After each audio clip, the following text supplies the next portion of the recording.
કુંભ મેળો આવ્યો છે એ ભારત ભૂમિમાં સાહેબ એવો માહોલ જમ્યો છે ને કે બીજા દેશોમાં આનું ન જમી શકે પણ છતાં સંતોએ એમાં વર્ણન કર્યું છે કે ગંગ તરંગ પ્રવાહ પ્રવાહ એટલે જે વાહ દાતો હોય પાણીનો જેમ ધોધ દાતો હોય ને એમ ગંગાનો ધોધ દાતો હોય પ્રવાહ દાતો હોય ગંગ તરંગ પ્રવાહ ચલે તો કુંભ કો નિર્પિયો ન पियो જ્ઞાન ગંગાનો પ્રવાહ દાતો તો કુંભમાં કદાચ ના પીવો ચાલે એમ કે છે સંતો જેના હૃદયમાં રઘુનાથ બસે તો ઓર કો નામ લિયો ન લિયો જેના હૃદયમાં રામની સ્થાપના થઈ જાય ને પછી વિશ્વમાં બીજું કોઈનું નામ લેવાની જરૂર નથી ગંગ તરંગ પ્રવાહ ચલે કુંભ કો નીર पियो न पियो જેના હૃદય રઘુનાથ બસે તો ઓર કો નામ લિયો ન લિયો કર્મ સંજોગે સુપાત્ર મળે તમારું કર્મ હારું હોય સંજોગ ભેળા થયા હોય અને જો કદાચ સુપાત્ર મળે તો કુપાત્ર કો દાન દી તમારા દાનનો સાચો માર્ગ આ પરમાત્માની સેવામાં આવા ભગવાન રામને જે વાત સંતોના સત્સંગ રૂપી જો તમારું ધન વપરાય ને તો કુપાત્રનું દાન ન આલવું એમ આ સુપાત્રમ થાય છે આ તમે જે આ ખર્ચો કર્યો ને એ બધું સુપાત્ર એટલે એનું ઉગ્યાટાળું રહે નહીં કર્મ સંજોગે સુપાત્ર મળે તો કુપાત્ર કો દાન દિયો ન દિયો કવિ ગંગ કહે સુન શાક પર મૂર્ખ થી કદી મિત્ર કિયો ના કિયો સાચા માણસની મિત્રતા કરવી જેમ સુદામાએ ભગવાન કૃષ્ણની મિત્રતા કરી મિત્રતા કેવી હોય સાહેબ ભગવાન કૃષ્ણ અને સુદામાની મિત્રતા તો જોવો એની અંદર ખુમારી તો જોવો આપણે અત્યારે ન કરી શકીએ એવું એમની ઘરવાળી ઘેર એમ કહે છે કે આપણે ઘરે ખાવા માટે અનાજ નથી છોકરો 7-7 દિવસથી ભૂખ્યા છે અને તમારો મિત્ર તમે શાંતિપની ઋષિના આશ્રમમાં બધા ભણતા હતા અને તમારો ભાઈબંધ કૃષ્ણ આજે દ્વારકાનો રાજા છે ધન દોલત હીરા માણે ઘોડા ગાડી કોઈ ધનનો પાર નથી તમે મિત્ર પાસે એટલી માંગણી ન કરી શકો કે આપણો છોકરો ભૂસે મરતો હોય ભાઈબંધ રાજા થઈને બેહી રહે જો તમે થોડુંક મિત્ર પાસેથી માંગી આવો પણ તોરલે એમાં કીધું છે મરું પણ માગું નહીં મારા તનને ઘેરે કાજ પણ પરમાર્થને કારણે મને માગતા ન આવે આમ સાહેબ પરમાર્થ માટે પોતાના દીકરા હતા ને એટલે એના માટે પત્નીના કહેવાથી ઘરમાં ઝઘડો ના ઊભો થાય એટલા માટે કે હું માગવા જઉં ખરો કારણ કે મારો દેશ અને બ્રાહ્મણનો છે અને બ્રાહ્મણ ભિક્ષા માંગી શકે સાહેબ સાધુ ભિક્ષા માંગી શકે ધર્મ સારો મારો અલગ જગાવો જોડી લગાવી પ્રભાત ફેરી ફેરવી અમારો સાધુનો બ્રાહ્મણનો ધર્મ છે સાહેબ અમારે આ જાણવું પડે પણ એના બદલામાં હું કંઈક તું આપતી હોય તો એના બદલામાં માંગું ન કે દાતે ન માંગું એમને માંગું નહીં મારા મિત્રનું ઋણ ચડે તો આ સમય આવી દરિદ્રતા છે અને કદાચ એનો ઋણ જો મારા ઉપર ચડે તો હું છૂટું ના તાંદુર આલ્યા છે એની પત્નીએ પોટલી બોધીને તંદુર આલ્યા કે લ્યો આનું હાટે આપજો ને એના હાટામાં બદલાનો માગજો જો સાહેબ આવ્યો છે લ્યો પોરબંદરનો એક ગરીબ બ્રાહ્મણ સાહેબ દ્વારકાની ભૂમિમાં જ્યારે પગ મેક્યો ને ભગવાન કૃષ્ણ ખબર પડી કે સુદામો આવે નાકામાં 2 જણા તો ઊભા જ હોય તો ગમે સંતો અમુક મોટા થઈ છે ને એટલે 2 જણા ભલે રાખે કોઈ ઓલું આપવા ના દેતો પણ એ તો સમજુ હોય ને તો સંતના દર્શન કરાવે 2 જણા કીધું કે ભાઈ તું કોણ છે કે હું ગરીબ બ્રાહ્મણ છું પોરબંદરનો સુદામા છું અને કૃષ્ણ મારો મિત્ર છે એટલે પેલા ચિત્રે હાલ હતા કપડા ફાટેલા હતા એટલે પેલા કે આ રાજાનો મિત્ર આવો હોતો હોય છે સાહેબ ધક્કો મારીને કાઢી મૂક્યો નીકળી ગયો ભગવાન કૃષ્ણ ખબર પડી પણ એક જણો જોડમાં ઊભો હતો ને એને કીધું કે કદાચ આ બોલે છે ને જઈને કહો તો ખરી ભગવાનને કે સુદામા નામનો કોક આવ્યો છે ને એમ કહે છે કે મિત્ર છે, અને સુદામાનું નામ સાંભળતા કૃષ્ણના આપણે બધા કહીએ છીએ કે કૃષ્ણ ભગવાનને એ 1600 ગોપી હતી કનાથી નક્કી થઈ, કોઈ કે 1600 કોઈ કે 1800, પણ હું લાખોની ગણતરી થઈ, તતંગમાં બધી દુનિયા ભોળવાઈ ગઈ. અષ્ટપટરાણી જેના માટે ભોજન પીરસે છે, ભગવાન સુદામાનું નામ સાંભળતા પેલા દોડ્યા છે, એટલે અષ્ટપટરાણી પાછળ દોડી કે કદી દિન મારા સ્વામીને આટલા બધા હરખ ગિલક ખાતા કેમ દોડ્યા, શું આવ્યું? પાછળ બધી રોણીઓ છે, આગળ ભગવાન કૃષ્ણ સુદામા જાતો તો બહુ પાડી, સુદામા એક થઈ ગયા હો, પછી બે ન રહે.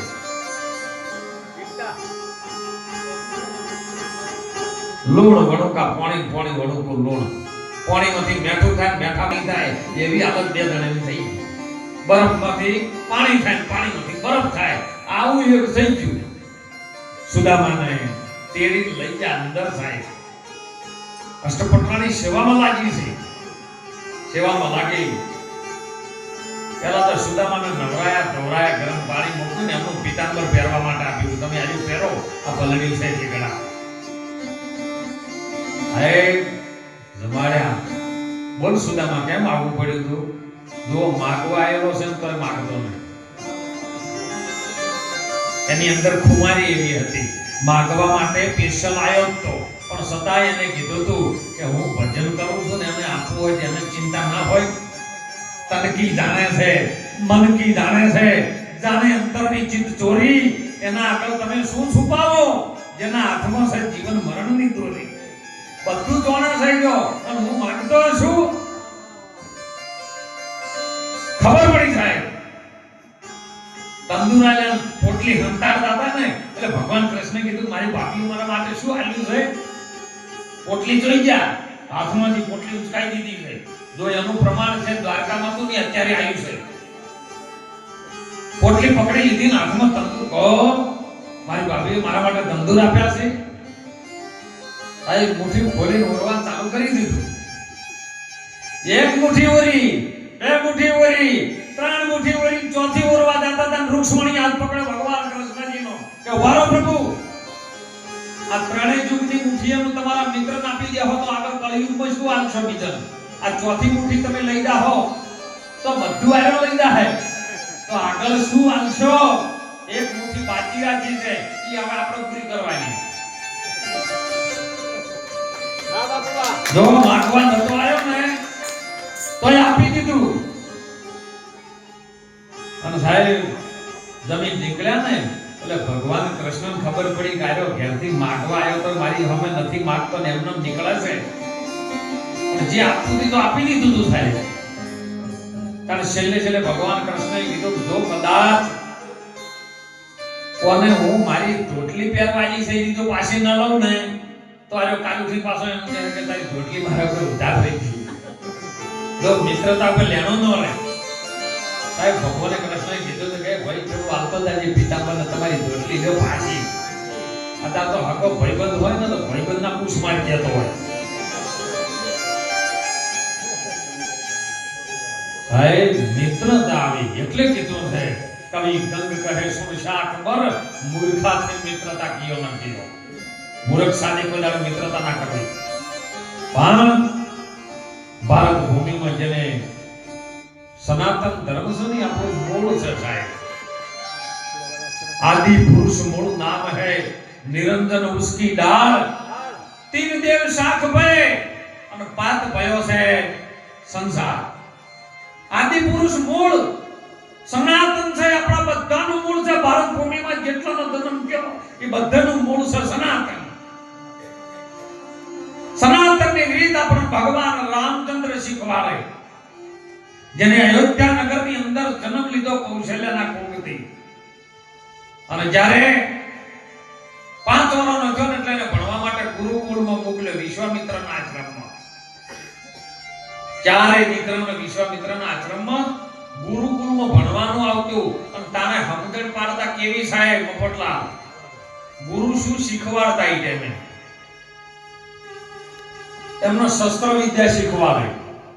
અસ્ત્ર વિદ્યા શીખવાડે, અર્થશાસ્ત્ર શીખવાડે, આયુર્વેદ શીખવાડે, ઘરનું કામ કેવી રીતના કરવું શીખવાડે અને ભવિષ્યમાં કોઈ ભીડ પડે ને તો લાકડાનો ભારો લઈને રોટલા કરીને બીજાને ખવડાવી શકે એવું શીખવાડે.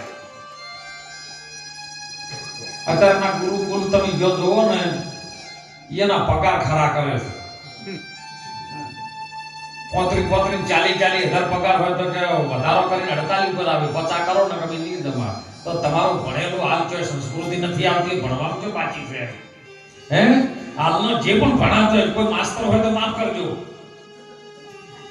પણ તમે ધર્મ સંસ્કૃતિ ભણાવજો. એમ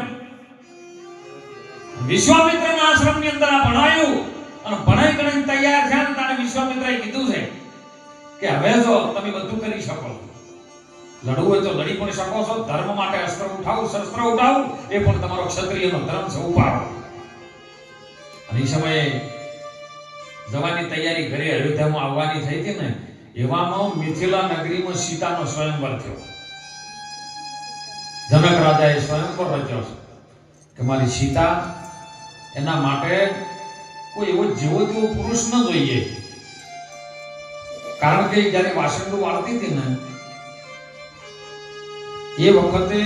જે શિવનું ધનુષ પડ્યું હતું ને એ ખાલી ટટલી ઓગળી અધેર કરી વાસંડુ વાળતી હતી. અને જનક રાજા જોઈ ગયા મારી દીકરી કદાચ શિવનું ધનુષ આ વિશ્વમાં કોઈ ઉપાડી ન શકે, પણ આ વાળા જેવી દેવી ન હોવી જોઈએ, મારા દીકરીનો ધણી પણ જેવો તેવો ન હોવો જોઈએ, એના માટે એના લાયક હોવો જોઈએ. એટલે કે સ્વયંવર હતો, કોઈ દેશ વિદેશથી કદાચ આવે અને એમાં આ ધનુષના તો ટુકડા કરે અને એવો કોઈ ધર્મશાસ્ત્ર વાળો મળે, ધર્મને ધારણ કરવા વાળો મળે તો કદાચ આ મારી દીકરીનું અને ભારત ભૂમિનું કલ્યાણ થાય એવું છે. એટલે એને સ્વયંવરમાં જાહેરાત આલી, બધે આમંત્રણ આલ્યું ને પણ અયોધ્યામાં ના આલ્યું જનક રાજાએ. એટલે જનક રાજાના દરબારમાં જે એમના સેવકો હતા ને કહેતા હતા કે પ્રભુ બધે વાયક આલ્યું છે પણ અયોધ્યા તો સમ્રાટ દેશ છે, અયોધ્યા તો ધર્મની ભૂમિ છે, તો તમે એમને આમંત્રણ કેમ નથી આલ્યું? રાધા જનક ઘેરે માંડવો સાહેલડી, રાધા જનક ઘેરે માંડવો. હે જનકના ઘેર મોડવો મેલ્યો અને મોટા મોટા ભૂપ તેડાયા, 84 દેશોના રાજા. એમાં રાવણે આવ્યો છે, કર્ણે આવ્યો છે, કુંભકર્ણ પણ આવ્યો છે, બધા આવ્યા છે. અને એમાં અયોધ્યામાં આમંત્રણ ના આવ્યું. પેલા સેવકો પૂછ્યું બાપુ જનક રાજા બધા દેશોને આમંત્રણ આપ્યું છે તો અયોધ્યા તો આપણી ધર્મભૂમિ છે, આપણા ભારત ભૂમિનું નાક છે, તો એમને આમંત્રણ કેમ નથી આવ્યું? એનો કોઈ વક ગુનો છે કે ના? વાંક ગુનો નથી, પણ સાચી વાત કરું કે કરો. એક સમયનો સમય હતો. જો અયોધ્યા નગરી આ ભગવાન રામની નગરીમાં કેવું હતું ને, એનો સંસ્કાર શું હતો, એનો ધર્મ બીજ શું હતું, એની શક્તિ શું હતી ને, એ અત્યારે આપણે બધા મફતલા ભૂલી ગયા છે. એક સમય એવો હતો હું શિકારે નીકળી ગયો હતો. શિકાર કરતા કરતા કરતા કરતા અયોધ્યાની ભૂમિ પહોંચી ગયો. હરણને માર્યું, બોણ માર્યું એટલે હરણ થઈને અયોધ્યા નગરીની ભૂમિકામાં જેમ બોર્ડર આવે ને, હાલ આપણે રાજસ્થાનમાં જાવ ને એટલે વચ્ચે આઈટીઓ બોર્ડર આવે, પછી આ બાજુ જો એટલે તમારે કાગળીનો બતાવવો પડે, નેટવર્કમાં તમારા મોબાઈલમાં રોમિંગ લાગી જાય એવી ભૂમિકા પકડાઈ જાય, એવું યંત્ર મૂકેલું હોય. એમ કે આ બાજુ પડ્યું છે, હવે શિકાર અમારો છે, પડ્યું છે અયોધ્યામાં. અયોધ્યા છે એ નિર્વિકાર નગરી છે, એની અંદર વિકાર નથી. ધર્મનું રક્ષણ કરવા માટે, કોનો જીવ બચાવવા માટેનો રાજા છે. અને જો ભૂલચૂકથી આપણો આ શિકાર પડ્યો છે ખબર પડી જાય તો આપણને સજા થાય. એટલે વિચારે કરી જાય એવામાં કોક જોઈ ગયું કે ભાઈ શિકારો અમને કર્યો તો એને પકડ્યા છે અને પછી સજા આલી કે અયોધ્યામાંથી દશરથ રાજાને બોલાવો, જેને શિકાર કર્યો છે એને આપણે સજા આપવાની છે અને ન્યાય કરશી એટલો આપણે માન્ય રાખવો પડશે. એટલે દશરથ રાજા તેઓ કને રહી અને આયા છે જોયું છે કે મારો પેલું શિકારામ ને કર્યો હવે સજા આલું તો એને કહું કારણ કે પ્રાયશ્ચિત કરે ને હાથ સિલેન્ડર કરે ને આપણે જય બોલાવા ભોળાનાથ ને એટલે બધા અમને કહી દે ને હાથ સિલેન્ડર પણ બધા ખાલી વાજાવા જ કરે ખબર નહીં હોતી જેમ કરવામાં આવે છે એના ભેદની ભોળાનાથ કહે છે કે તમે એમ કરીને હાથ હજાર કરી દો એટલે બધું કરવા વાળા કરે જાય સિલેન્ડર થઈ જો અરે યુદ્ધના બોર્ડર ઉપર જો ને તો આતંકવાદી પકડ્યો હોય તો કદાચ આપણા સૈનિકો કર્યો આમ કરીને પેલો હંકાઈ ના છે ને તેને છોડી મેળવો પડે બચાવી લેવો પડે જીવ બચાવવો પડે એમ એને હાથ હજાર કરીને ચરણ પ્રસ કર્યા કે બાપા અમારથી ભૂલ થઈ ગઈ છે હવે ભૂલ થઈ ગઈ એટલે અયોધ્યાની નગરીનો રાજા છે ન્યાયમૂર્તિ છે દશરથ રાજા કે તને હવે શું કરું પણ કાં તો કે ભૂલથી હવે હરણને મારવાનું હતું ગાયનો શિકાર થઈ ગયો છે તો કે એને સજીવન કરો તમારા પાસે તો કોઈ એવી જડીબુટીઓ હોય તો એટલે દશરથ રાજા કે હવે તને મારે કોમ થાય મોડું થાય છે હું નીકળી દઉં છું એ નીકળી ગયા કૌશલ્યા માને કીધું છે કે ગાય મરેલી પડી છે ઓમાં નિર્દોષ છોડાવો હોય તો ગાય હાજી કરવી પડે તો જ આ હાથા છૂટે ન કે સજા મળે પાપ પણ લાગે ને સજા પણ મળે એટલે માં કૌશલ્યાને આવ્યો મંત્રણ આવ્યો કૌશલ્યા સંજીવની જે ઘરની અંદર આયુર્વેદિક પડ્યું તે લઈ અને કુંડળમાં ઉપડ્યા છે ને ત્યાં એમની કૌશલ્યાની મેન દાસી જેમની સેવા કરાવી કે બા તમે જો ઉપડે તમે તો અયોધ્યાની મહાન મહારાણી કહેવો તમારે બહાર ન જવાય શું કામ છે એમ ન કહો કે બેટા તાથી થાય નહીં અરે બાપા તમારું અનાજ ગાતું છે માં અયોધ્યાની ભૂમિનું લોણ ગાતું છે મારા અંદર ખોટો વિચાર પણ ન હોય ને તો તમે અને કીધું છે કે આવી બિના બન્યો છે ને ગાયને હજીવન કરવાની છે ઓહો માં એટલામાં શું લાવો મારી પાસે જારી એને લીધી જારી લઈને બહાર નીકળી ને એટલે નાકામાં વાળવા વાળી એક સાંગળો લઈને નીકળી હતી અયોધ્યાની જે ભૂમિમાં ચોકો આવતી હોય ને દલિત સમાજમાંથી સાહેબ અને એને દાસી જોઈ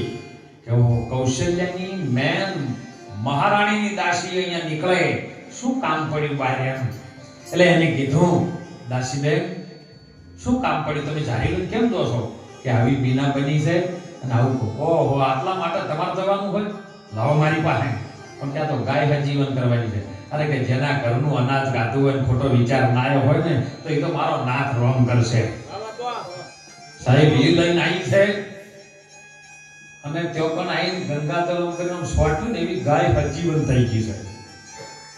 બસ હજીવન થઈ ગઈ નું અનિશ સજાય માફ થઈ ગઈ અને પાપે લાગ્યું બે રસ્તા સાફ થઈ ગયા એટલે જનક રાજાએ આ દ્રશ્ય જોયેલું હતું કે અયોધ્યાનું કદાચ નાનામાં નાનું વાસેડું વાળું માણસ આયુ કરી જાતું હોય તો કાલ ઉઠીને હું આમંત્રણ આલું કોક એવા મોકલે અને તરું સુકાઈ દે તો મારી દીકરી ઈ આલવાની અયોધ્યામાં આટલી બધી સત્તા છે સમર્પણ ભાવ છે રામ પ્રત્યે આપણો બધો પ્રેમ છે અને કદાચ કોઈ એવું આવી જાય ને એમ કરીને મારી દીકરીના ધનુષ ઉપાડી લઈ જાય તો એટલા માટે મેં આમંત્રણ નથી આપ્યું એટલે વિશ્વામિત્રનો અમને આમંત્રણ આપ્યું હતું તમે પધારજો આ સ્વયંવરમાં ઋષિ મુનિઓ પણ દાતા સ્વયંવરમાં વિશ્વામિત્રના ગુરુકુળમાં રોમ ને લક્ષ્મણ ભણતા હતા એટલે ગુરુની આજ્ઞાથી સાહેબ બીજા મિથિલા નગરીમાં ગયા છે તેઓ અને તેઓ પણ સ્વયંવરમાં ધનુષના ટુકડા કર્યા છે ધનુષ શિવ ધનુષ આ શિવ સ્વરૂપ જે ચાલે છે ને અને શિવ સર્વોદો કહે છે ડાબી ચાલે તેને રીંગણા કહીએ ડાબી ચાલે તેને એ ચંદ્રાને કહીએ જમણા ચાલે રવિ ભોળા એ ચંદ્ર ને સૂર્ય એ બરાબર ચાલે એને કહીએ સૂક્ષ્મના સંતો ભાઈ ઢીંગલા રમત નહીં રમણા એ બંને નાળીઓની વચ્ચે જે શ્વાસ આવે છે ને શિવનો આવે છે શિવ તત્વ સુખમણા જેને સૂક્ષ્મણાનો કર કીધું પણ જે પિંગલાનો જે શ્વાસ આવે છે ને એ બહાર આ બાજુ બહાર નીકળે છે આ ડાગા ને જમણા નસકોરામથી બહાર નીકળે છે અને શિવનો જે સૂક્ષ્મનો પવન આવે છે ને એ પાછળના ભાગમાંથી 7 ચક્ર વેધીને આગળના ચક્રમાં આવે છે અને એમાં જો તમારી સુરતા લાગે ને એ ધનુષ તોડી શકે સાહેબ શિવનું 3 પ્રકારથી રજોગુણ તમોગુણ ને સતોગુણનું ધનુષ બન્યું છે અને ધનુષ ટુકડા કરે તો એ રામ કરે બીજો કોઈ ન કરી શકે સાહેબ કારણ કે એને સમર્પણ ભાવ હતો એક પિતાના વચન ખાતર કારણ કે રઘુકુલ રીત સદા ચલી આવી પણ પ્રાણ જાય પણ વચન ન થાય અત્યારે તો હાલ બોલ્યા કે બાપુ હવે નહીં મેળ પડાયો તમારી ગોપારી ના ભાગે સાહેબ આમ કે અમે ભજન કરો ગુરુમુખી છે ગુરુમુખી નો અર્થ શું આવે ભગત નો અર્થ શું આવે અરે બોલ્યા પછી સાહેબ પ્રાણ જાય તો વચન ન જાવું જોઈએ એનું નામ ભજન થઈ શકે અને એ કંઈક કરી શકે ને એ તરીને બહાર આવે અભી બોલ્યા અભી ફોક ગંગા સતીએ ના પાડી ભારતની સંત માતા સાહેબ એને વંદન કરું છું એક એકડામાં ચોપડી પણ નહોતી ભણેલી પણ જેના પુસ્તકો ઉપર જેની ભજન વાણી ઉપર આ વિદેશના લોકો એના પર પીએચડી કરે આ ભારત ભૂમિનું બાળ કરી શકે બીજું ન કરી શકે જો એવો ઇતિહાસ નથી બોલતો કે 295 દેશ છે પણ જો એવો ઇતિહાસ નથી બોલતો જેના મસ્તક કપાઈ જાય ધડ લડ્યું હોય હું આવ્યો તો બહારના દેશનો કવિ કાક બાપુ બેઠા હતા કાઠિયાવાડમાં અને કવિ કાક બાપુને પૂછ્યું કે તમે આ બધું લખલેખ કર્યું છે ભારત ભૂમિમાં કે ધડ લડ્યું હોય મસ્તક કપાઈ ગયા હોય ધડ લડે આવું વળી બનતું છે મસ્તક કપાઈ જાય એટલે મને મરી જાય આવું બને જ નહીં તમારા ભારતવાળા આવું કેટલું ખોટું સાફ સાફ કરે છે કવિ કાક બાપુને સુંદર જવાબ આપ્યો છે કે મારું બધું અને પ્રેક્ટિકલ કરીને નહીં બતાવું તો આનું મોન્સન ની આ તો વિદેશનો છે હાલ વિદેશવાળા સમજવા માટે ભારતવાળાને હેલ્પ કરતા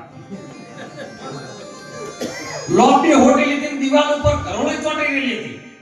કરોળી નામ કરીને હોટી મારીને એટલે પૂંછડું કપાઈ ગયું એનું અને પૂંછડું અડધો કલાક સુધી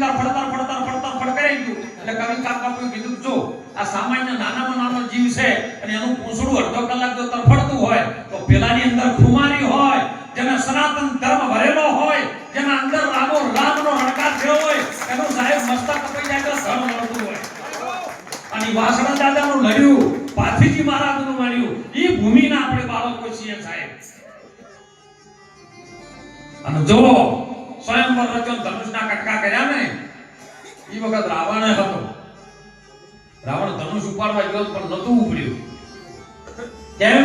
એની અંદર અભિમાન છુપાયેલું હતું દશાનંદ એનું નામ દશાનંદ પાડ્યું કામ ક્રોધ લોભ મોહ અહંકાર શબ્દ રસ સ્પર્શ ગંધ અને સ્પર્શ આવા 10 પ્રકારના જેની અંદર દોષ હતા ને દશાનંદ હતો અને પેલા રામના બાપાનું નામ પણ દશરથ હતું પણ જેને આ 10 દોષ ઉપર જેને ખોટો માની દીધો કે આ દોષને આપણે બહાર ન આવવા દેવા પડે પેલા દબાઈ નાખ્યા પેલા ઉપાડ્યા પછી આપણો ફેર લેને કો હરિ નામ હર દેને કો દાન તરવું હોય તો આધીન થઈ તો ડૂબવું હોય તો કરો અભિમાન રાવણે અભિમાન કર્યું તો લંકા ડૂબી ગઈ હોનાની હતી બધા કહે છે રામાયણ બોલે એક બાજુ દ્વારકા હોનાની હતી દ્વારકા પાણીમાં જતી રહી પેલી બળજી ગઈ બે દ્વારકા કોમમાં નહીં આવી દ્વારકા હોનાની હતી લંકા હોનાની હતી પેલી નીતિની હતી પેલી અનીતિની હતી નીતિની નારી ને નીતિની નારી તો તમાર ચોક શાના માટે ભાર શેકો હે રાવણે અનીતિની ભેળી કરી હતી અને પેલા નીતિની વસાઈ હતી તો નીતિની હતી તો દ્વારકા પાણીમાં ડૂબી ગઈ અને પેલી અનીતિની હતી તો હનુમાને હળગઈ મારી બેમાંથી એકે નાગી અને ત્યારનો માનવી એક થોડાક પૈસા હાથમાં આવે તો ઉતરણ ફેડે લેતો જાતો હોય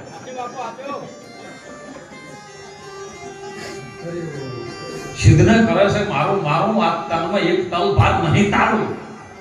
બધું તારું છે પણ એક તલ ભાર રજભાર કેવું છે ને તારું નથી અને તારું કેવું નિયમોને ગદ્દીએ એ પરમ તત્વ એ આત્મા છુપાયેલો છે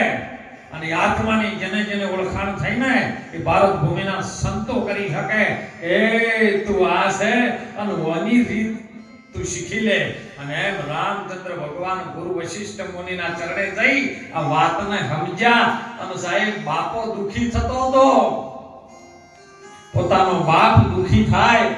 માં વચનની આજ્ઞા કરે કે વચન તમે આપ્યું છે મારા દીકરા ભરતને ગાદીએ લાવો અને તમારા રામને, કારણ કે રામ કૌશલ્યાનો દીકરો હતો અને ભરત કૈકેયીનો દીકરો હતો, બે રાણીઓ. ત્રીજી સુમિત્રા હતી સાહેબ, એમના લક્ષ્મણ હતો. જ્યારે રામ લગ્ન કરીને ઘરે આવ્યા ને, એટલે આપણા દરેક સમાજની અંદર સાહેબ એવો રિવાજ અત્યારે લગ્ન કરવાનો છે. પછી લગ્ન કરીને આવ્યા પછી બહુ નાની નવી આવી હોય ને